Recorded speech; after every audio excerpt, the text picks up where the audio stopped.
So I am taking the bike because it's much nicer to take the bike. I live 35 kilometers from my job. It's not nice driving your car, you sit and you're not active.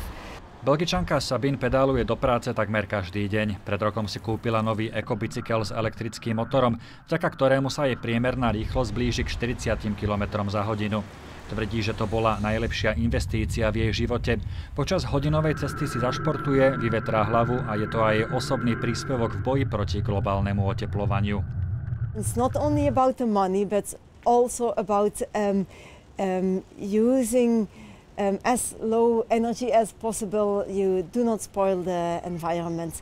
Elektrické bicykle sú v Belgicku veľmi populárne vďaka vládnym subvenciám. Za každý kilometr pri ceste do práce dostane zamestnanec o 20 centov viac na výplatnej páske. Ak denne prejde napríklad 30 kilometrov, investícia do bicykla sa mu vráti do roka a pol. You can run with this bike 160 kilometers with one battery. And the battery is charged within 3 hours. So it's a good solution to go with the bike on holiday or to work. Podľa prieskumov si viac ako tretina Belgičanov myslí, že je to len otázka času, než elektrické bicykle nahradia tie obyčajné. S tým, ako rastie ich popularita, začala v krajine aj diskusia o bezpečnosti. Ekobicykle, ktoré majú rýchlosť vyššiu ako 25 km za hodinu, musia mať podľa nariadenia vlády poznávaciu značku. Samozrejmosťou je aj prilba a havarijné poistenie. Z Bruselu Štefan Hudec, RTVS.